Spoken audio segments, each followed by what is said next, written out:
Goeiedag. Hier waar ek besig is om klaar te maak vir 'n troue, het ek by myself gewonder, hoekom ek altyd laat is. Ek doen baie keer goed op my tyd.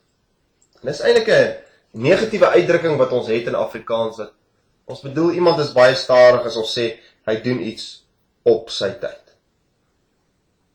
So sê Mario Andretti, die bekende renjaer, as jy in 'n resies deelneem en jy het alles onder beheer, gaan jy nie vinnig genoeg. Hulle sê ook dat indien iemand langer as 8 sekondes wag vir iets om af te laai op die internet, die persoon gewoonlik ongeduldig begin word. So is ons hele lewe gejaag. Ek wat nou op pad is na 'n troue toe en later soos gewoonlik, moet nog vinnig gou ietsie eet darm, want ons gaan seker eers vanaand laat eet, so dit gaan waarskynlik 2-minute noodles wees. Dis die vinnigste. Maar ons hele lewe bestaan daaruit, draai rondom tyd. Maar ons raak baie keer gefrustreerd as ons tot God bid en hy doen goed op sy tyd.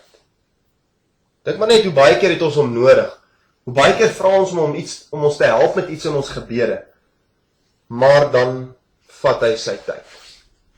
En dan dink ons baie keer ons kan hom manipuleer deur 'n gebedsketting of 'n massa opkoms sodat God goed vinniger moet laat gebeur.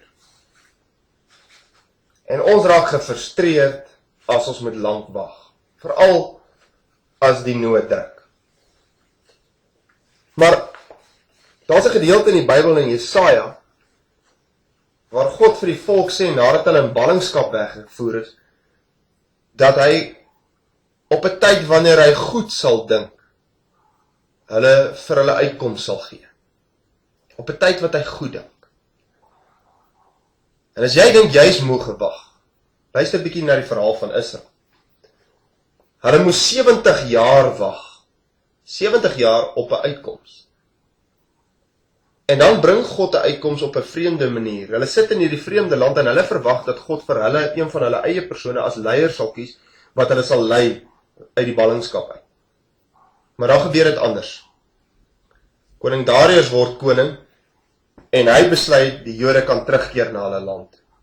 So God bring uitkoms, maar op 'n vreemde manier en op sy tyd. En die hele Bybel is eintlik vol daarvan.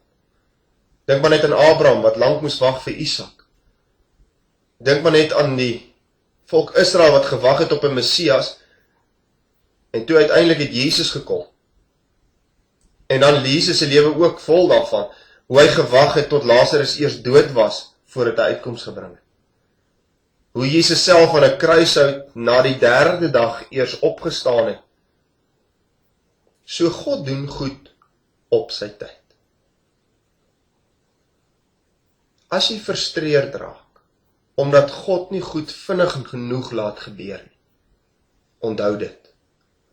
God ken die toekoms, hy weet wat voorlê, hy wag vir die regte geleentheid.